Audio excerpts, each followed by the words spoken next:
Bonjour à tous et bienvenue à ce webinaire qui vous est proposé par Albert HFC, donc par les marques Comap et Flamco. Je suis Sophie Kellogagnan, en charge des formations techniques et je vous propose aujourd'hui de parler du raccordement au réseau de chaleur, donc plus précisément des sous-stations.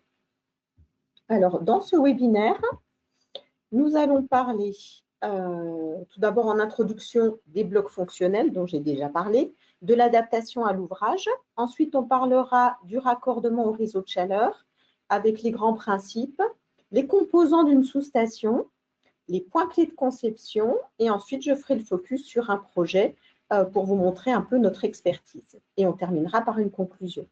Ce webinaire va durer entre 20 et 30 minutes. Je vous propose de poser des questions à l'écrit comme d'habitude et je répondrai après le webinaire. Alors, pour commencer, en introduction, parlons de nos 4 blocs fonctionnels. En fait, notre logique chez Albert HFC, c'est de travailler, d'avoir une offre globale entre le générateur et l'émetteur. Et en fait, cette logique a été divisée en 4 blocs fonctionnels. Le premier bloc fonctionnel, ce sont les équipements de chaufferie, donc focus sur la chaufferie. On va trouver ici les sous-stations dont on va parler. On va trouver tout ce qui est lié à la pressurisation et à la gestion de l'expansion, avec les bases d'expansion et les groupes de maintien de pression. Tout ce qui va être lié à la qualité de l'eau et la partie distribution. Donc, on part de la chaufferie et on va distribuer l'eau dans les colonnes. Le deuxième bloc fonctionnel, c'est le réseau primaire, avec une proposition de tubes et raccords. Ici, en ce qui nous concerne, c'est une offre qui concerne surtout le multicouche, avec ses gros diamètres. Ensuite, on va avoir toute la partie interface, dans laquelle on a mis aussi l'équilibrage. Donc, dans les interfaces, on va avoir les modules thermiques d'appartement qui permettent de délivrer l'eau de chauffage, mais aussi de produire l'eau chaude sanitaire.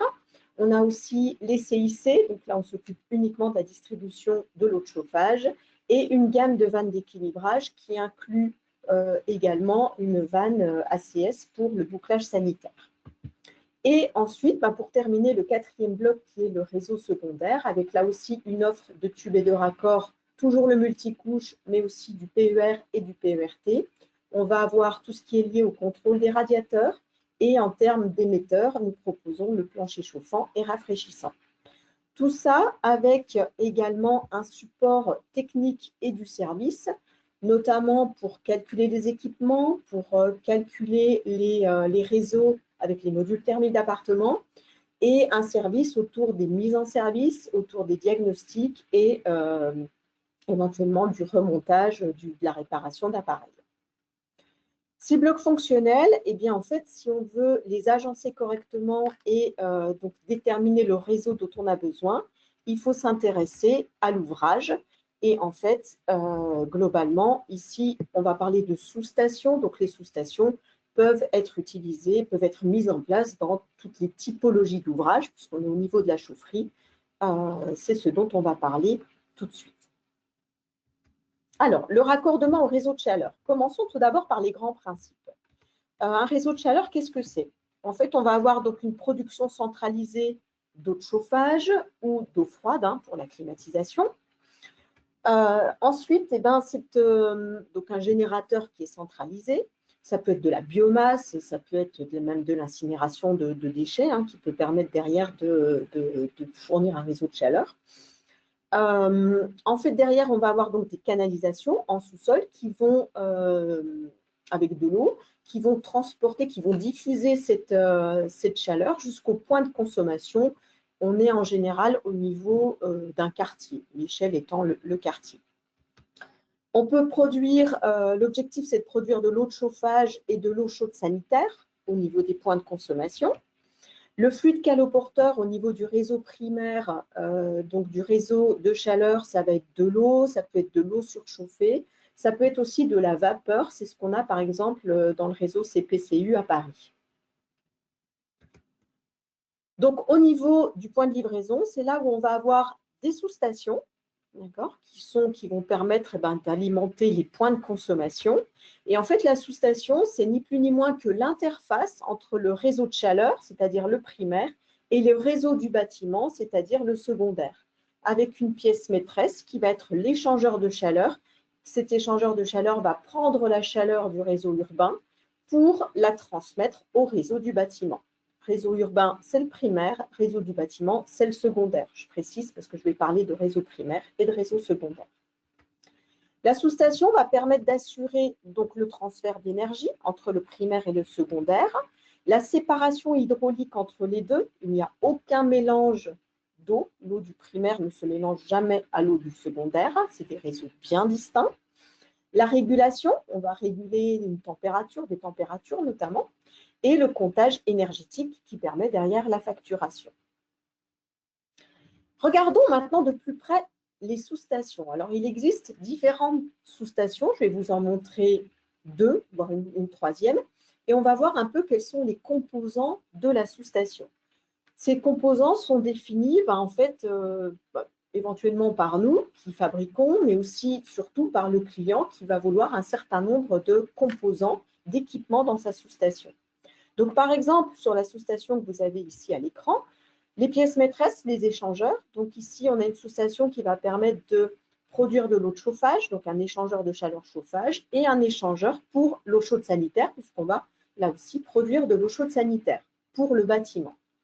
Ensuite, qu'est-ce qu'on va trouver? Une armoire électrique.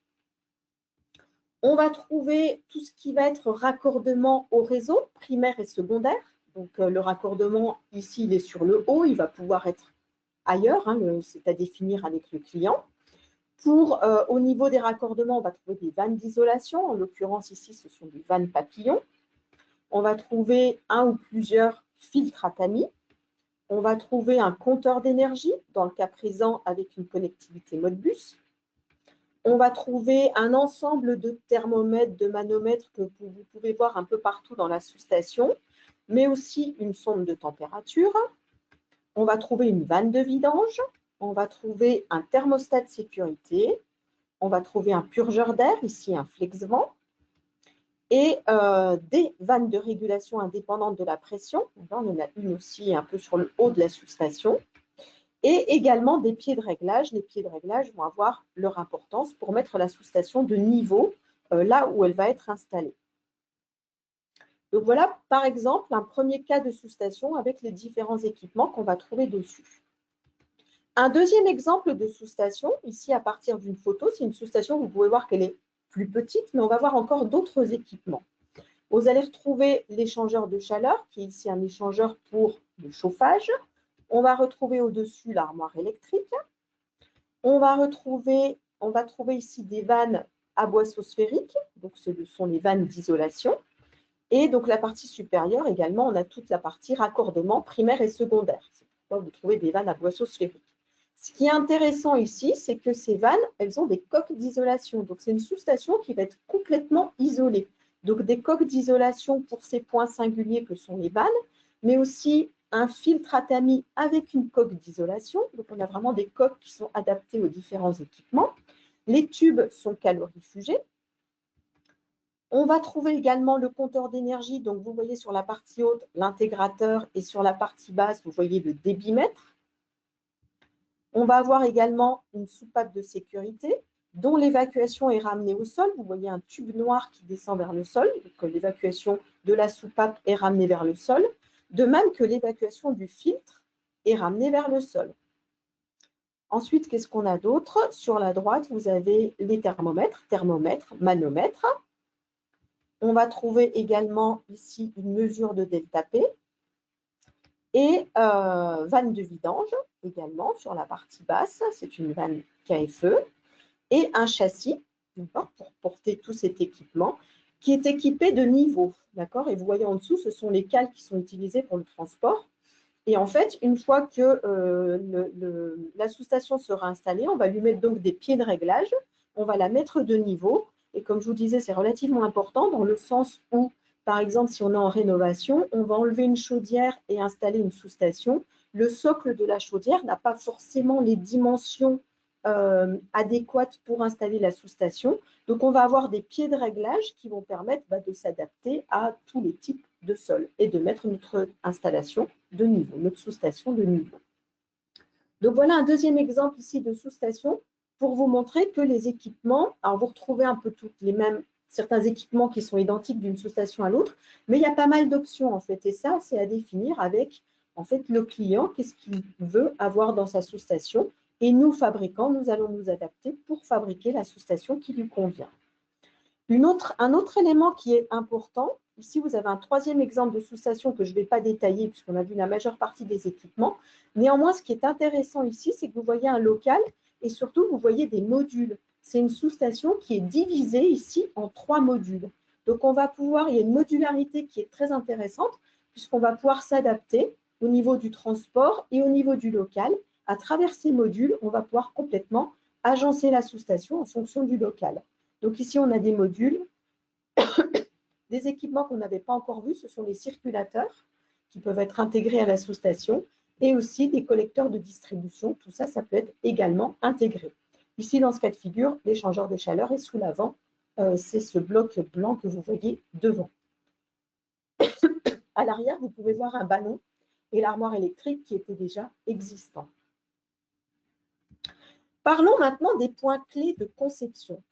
Très important, la conception d'une sous-station, il ne faut pas se louper, bien évidemment. Il y a des points clés, des choses sur lesquelles il faut vraiment faire un focus pour que la sous-station soit réussie. La première chose, c'est le dimensionnement de l'échangeur. L'échangeur doit être dimensionné, pas forcément au plus juste, parce qu'il faut quand même une marge de manœuvre, mais il ne faut pas qu'il soit surdimensionné non plus. Donc, en fait, l'échangeur de chaleur, il est dimensionné sur la base de la puissance nominale. Pourquoi la puissance nominale? Tout simplement parce que le client a déjà intégré des marges. Donc, ça suffit de se baser sur cette puissance nominale. La bonne pratique, ça va être de rajouter 10% de marge pour le dimensionnement de cet échangeur, tout simplement parce qu'on va considérer un facteur d'encrassement de l'échangeur qui va forcément avoir lieu. Donc, on va prendre en compte cet encrassement, on rajoute 10% de marge. L'autre point très important, c'est les pertes de charge. Les pertes de charge dans un échangeur de chaleur, on va se caler sur à peu près 25 kPa. Attention, puisque si par exemple on est en rénovation et qu'on enlève la chaudière pour mettre un échangeur de chaleur, une chaudière, ça a très peu de pertes de charge. Et on se retrouve des fois dans des configurations où on nous demande 10 kPa de perte de charge dans un échangeur. Mais ça ne fonctionne pas. Qui dit 10 kPa de perte de charge dans un échangeur dit qu'on va avoir un débit qui est très petit. Donc, une vitesse de passage qui est très petite. Et ça, il ne faut pas. Il ne faut pas tout simplement parce qu'on ne peut pas être en régime laminaire ni en régime transitoire dans un échangeur de chaleur. Il faut être en régime turbulent. Donc, il faut de la vitesse, donc il faut un débit, donc il faut caler des pertes de charge pour qu'elles soient suffisantes pour avoir cette vitesse qui est importante. Donc, il faut être en régime turbulent pour assurer un bon coefficient d'échange dans l'échangeur. C'est impératif également. L'autre point clé, c'est le pincement. Alors, le pincement, qu'est-ce que c'est? On va chercher à avoir à peu près 3 degrés. 3 degrés, c'est bien. Ça veut dire quoi? Pour vous donner un exemple, eh bien, la température du primaire, du retour primaire doit être, par exemple, de 63 degrés. Eh bien, on va caler notre retour secondaire pour avoir ici 60 degrés. Ça nous donne un pincement de 3 degrés. Donc, on va se caler pour avoir ces 3 degrés de différence entre les deux retours. On nous demande des fois 1 degré, mais 1 degré, c'est trop restrictif. 1 degré, ça sous-entend que l'échangeur, il est parfait. L'échangeur, même s'il est très efficace, il n'est pas parfait. Donc, il faut intégrer cette imperfection. Et c'est à travers ce pincement. On nous demande aussi des fois des pincements côté entrée et côté sortie, donc côté départ et côté retour. C'est trop, là aussi, c'est trop restrictif. D'accord? Donc, un pincement de 3 degrés sur l'entrée ou sur le retour, ça suffit. L'autre élément important, on en a déjà un peu parlé, c'est la vitesse. Il ne faut pas que la vitesse soit trop basse, il ne faut pas que la vitesse soit trop haute. Si elle est trop importante, on a du bruit, de l'érosion, des pertes de charge, mais elle doit être suffisante, notamment pour assurer notre régime turbulent dans l'échangeur. La valeur recommandée, ce qu'on essaie d'utiliser pour le calcul, c'est autour de 2 mètres par seconde pour le primaire et pour le secondaire. Un autre point important, c'est l'intégration dans le bâtiment. Bien entendu, il va falloir s'intégrer au local. Donc, les notions de hauteur, d'accès au niveau de la livraison, du passage des réseaux, des obstacles dans la chaufferie. Tout ça, il faut le prendre en compte. Voici un exemple d'un local qui est quand même assez étroit. Vous pouvez voir ici qu'on n'a que 2 mètres de large, 3 mètres de long. En plus, sur la droite, on a une trappe sur 85 cm de large et 90 cm de haut à laquelle il va falloir accès. Il va falloir avoir l'accès. Donc, globalement, il va falloir intégrer ici une sous-station. Donc, il faut prendre en compte en fait l'encombrement de la surface dont on dispose, le volume dont on dispose. Ici, on va déplacer les équipements en place, c'est-à-dire le ballon et le vase d'expansion. D'un autre côté, il ne faut pas que notre sous-station soit mal conçue et trop compacte, dans la mesure où il faut avoir un accès. Il faut avoir accès au compteur d'énergie pour la lecture, pour le démontage. Il faut avoir accès au filtre pour la maintenance. Il faut avoir accès à la pompe. Donc, en général, on va mettre les équipements sur le côté de la sous-station pour l'accès. Et ce qui est recommandé, c'est d'essayer d'avoir 1 mètre autour de la sous-station. Donc, dans le local que vous voyez là, on a intégré une sous-station. Donc, on a calculé une sous-station, défini l'encombrement, etc. pour qu'elle s'intègre dans ce local en déplaçant le ballon et le vase d'expansion. Et voilà, vous avez à l'écran la sous-station qu'on a intégrée. Vous pouvez même retrouver, on ne voit pas tellement le vase d'expansion, mais par contre, on voit bien le ballon qui est en haut à gauche. On a déplacé le ballon. Donc, en fait, même dans, je dirais, c'est un peu au chausse-pied, mais on a intégré une sous-station. Le dernier point essentiel, c'est la qualité de l'eau. Il y a un risque d'encrassement fort de l'échangeur. Si on encrasse l'échangeur, on va avoir des dérives au niveau des températures, donc on va avoir un manque de puissance, on va avoir un mauvais delta T, donc une température de retour qui n'est pas la bonne, donc gros risque de pénalité au niveau de l'exploitant. Donc il faut faire très attention à la qualité de l'eau. Il est impératif de filtrer l'eau du primaire, qui n'est pas franchement propre. Il faut des séparateurs d'air et de boue sur le secondaire et il faut conditionner l'eau. Conditionner l'eau, ça veut dire l'adoucir, la déminéraliser, rajouter des produits chimiques à l'intérieur qui vont permettre d'avoir les bons paramètres de pH, par exemple. Donc, il faut vraiment penser à tout ça. Attention aussi en rénovation. En rénovation, on remplace la chaudière, on met une sous-station. Si on se connecte directement au réseau secondaire avec l'eau qui est à l'intérieur, sans se préoccuper de la qualité de l'eau existante, on a un gros risque d'encrasser le filtre à tamis, de le détériorer, et ensuite, toute la boue va passer dans l'échangeur. Donc, attention à la qualité de l'eau pour ne pas encrasser l'échangeur. D'accord ? Donc, quand on est en rénovation, il est important de prévoir un nettoyage du réseau de manière à assurer de repartir avec quelque chose de propre et d'assurer une qualité de l'eau. Attention aussi, il y a des recommandations sur l'eau qui passe à travers des échangeurs à plaques brasées. Les fabricants d'échangeurs donnent des recommandations. Donc, ces recommandations, ça va être lié au pH de l'eau, à l'alcalinité. L'alcalinité, c'est une réserve pour éviter la corrosion, à la dureté de l'eau qui ne doit pas être trop importante, une conductivité qui ne doit pas être trop importante, un taux de chlorure, les chlorures, ça corrode, il faut faire attention, un taux de sulfate, des bicarbonates, donc il faut vraiment faire attention à tout ça. Donc, faites attention à la qualité de l'eau des sous-stations que vous pouvez avoir à gérer. De manière générale, attention à la qualité de l'eau en chaufferie. On peut vous aider là-dessus, bien entendu, puisque ça fait partie des choses sur lesquelles on travaille. Maintenant, je vous propose de faire le focus sur un des derniers projets sur lesquels nous avons travaillé. Vous avez à l'écran ici le schéma hydraulique.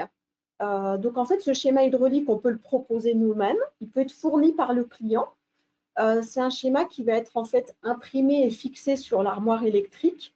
Et derrière, en fait, on va repérer les équipements de la sous-station avec un étiquetage pour que, au niveau de l'exploitation, on puisse savoir où se trouvent les équipements et bien les repérer entre le schéma et la sous-station elle-même.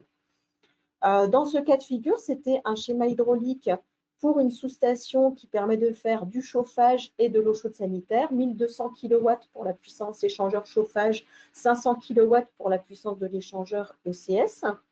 Au niveau du primaire, on avait une température d'entrée de 95 degrés et une pression de 16 bars. Au niveau secondaire, le chauffage, on prévoit un chauffage avec une loi d'eau de 50-35. Et au niveau de l'ECS, on est sur une température de 75 degrés. Globalement, ici, c'est un projet. Vous pouvez voir sur l'écran, sur le schéma, il y a marqué option 1, option 2, etc. En fait, je dirais, c'est un multi-projet pour lequel, pour chaque sous-station, en fait, chaque chaufferie, on a un schéma de base. Et derrière, eh bien, l'exploitant de la chaufferie X ou Y va rajouter un certain nombre d'options qu'on lui propose. Ces options, ça peut être par exemple des vannes d'isolement pour une chaufferie mobile, au cas où il y a de la maintenance sur le réseau de chaleur. Ça peut être des capteurs de pression différentielle, ça peut être un filtre secondaire. Donc, il peut y avoir différentes choses qu'on peut rajouter ou enlever ou ne pas mettre à la demande. À partir de ce schéma et derrière avec les données de la chaufferie, on va définir un plan 2D. Ce plan 2D, il est fourni par l'usine. Notre usine, elle est située en Pologne. Et en fait, ici, on va complètement définir la modularité de la sous-station. On va définir eh bien, en fait, l'encombrement. Ici, il y a l'encombrement à déterminer en fonction des données de la chaufferie et de ce que veut en fait le client. On va avoir un design qui va s'adapter aux contraintes, comme je disais, aux contraintes de manutention, aux contraintes du local. On va mettre les équipements plutôt à l'extérieur de la sous-station pour la partie maintenance.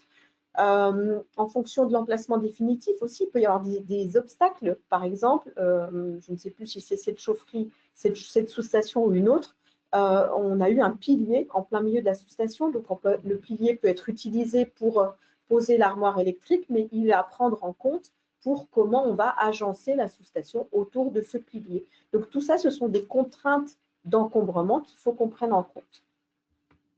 Vous avez ici la réalisation. Donc, vous avez la sous-station à l'écran avec ces deux échangeurs, l'échangeur chauffage et l'échangeur sanitaire, avec les tuyauteries derrière qui ont été calorifugées. Donc, on s'adapte aussi aux contraintes du transport. Donc, cette sous-station est divisée en plusieurs modules. Les contraintes d'encombrement, on en a parlé. Le raccordement aussi est important, c'est aussi contraignant. En fait, les raccordements à l'installation existante peuvent être verticaux ou horizontaux. Si en fait on va se raccorder à un réseau qui était derrière la chaudière qu'on a enlevé pour mettre une sous-station, il faut arriver pile poil au niveau des brides de raccordement. Au niveau du raccordement au réseau de chaleur, en fait, il y a deux situations en général. Soit notre chaufferie est située en rez-de-chaussée, à ce moment-là, l'arrivée du réseau de chaleur sera plutôt au niveau du plancher. Soit la chaufferie est située en sous-sol, et bien l'arrivée du réseau de chaleur se fera en bas du plafond.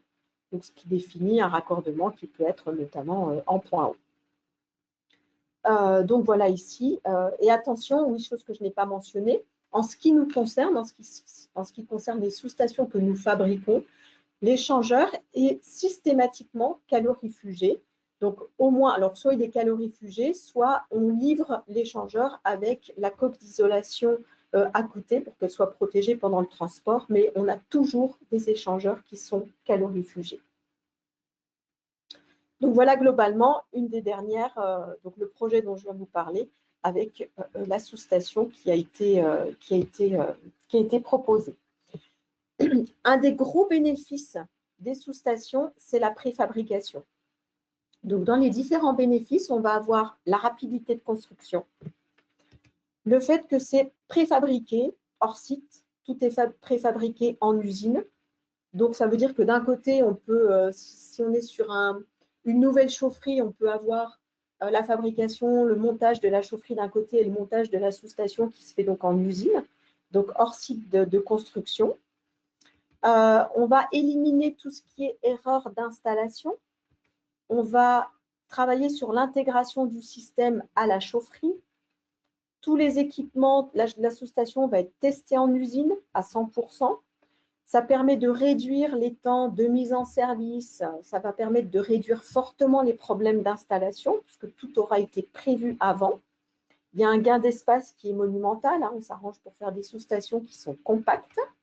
une réduction des coûts globales, une utilisation et des positionnements optimaux des technologies. On fait en sorte qu'elles soient donc à l'extérieur pour que la maintenance soit plus facile, pour que le démontage soit plus facile. Donc, on prend tout ça en compte. Et globalement, une économie qui est considérable par rapport à une construction qui serait classique sur site. Donc, ici, toute la partie préfabrication permet d'avoir en fait des avantages qui sont très importants. Et comme je vous le disais, c'est fabriqué dans notre usine en Pologne. Donc voilà le schéma, je dirais les photos de cette sous-station, de ce projet que je vous présente ici. On arrive donc à la conclusion de ce webinaire.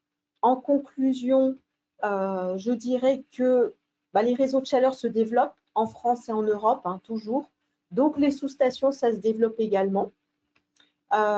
Nous avons une équipe dédiée en France pour travailler avec vous sur les projets de sous-station. Nous avons une usine en Pologne qui fabrique sur mesure. Donc, sur ces projets sur mesure, on intègre du chauffage, de l'eau chaude sanitaire, de la climatisation. On va travailler sur l'encombrement et sur le design de la sous-station. On va intégrer les équipements qui sont demandés par le client, les équipements nécessaires. On va intégrer ces équipements de manière judicieuse, de manière à pouvoir accéder à ce dont on doit avoir l'accès pour la maintenance. On préfabrique tout en Pologne. Et l'aspect modulaire est aussi important puisqu'il permet de s'adapter aux locaux, de s'adapter aussi au transport. Donc tout ça, c'est complètement optimisé et c'est surtout complètement maîtrisé. C'est ce qui fait qu'il y a énormément de bénéfices derrière pour le client. Ce webinaire est terminé. N'oubliez pas qu'on vous propose toujours des formations gratuites. Donc, ce webinaire en est une. Il y a aussi des formations en présentiel. Donc, n'hésitez pas à consulter notre calendrier. Donc, ça, c'est toute notre proposition de formation. N'oubliez pas également que je peux vous proposer des formations sur mesure en fonction de vos besoins sur une thématique qui vous intéresse, qui est à l'ordre du jour dans vos entreprises. Donc, dans ce cas, n'hésitez pas à faire appel à moi. En attendant, moi, je vous dis à bientôt, notamment fin avril, où je vais commencer une série de webinaires, donc d'avril jusqu'à la fin de l'année, sur la qualité de l'eau, d'accord, des notions générales, des notions d'analyse d'eau, des notions de traitement de l'eau et aussi des produits. Mais je vais parler de tout ça sur tous les webinaires de fin d'année, à partir d'avril. Merci d'avoir suivi ce webinaire. Je vous dis à bientôt. En attendant, n'hésitez pas à consulter notre site internet, à regarder nos publications sur les réseaux sociaux, sur nos sites et aussi sur CoExpert. Merci beaucoup et à bientôt.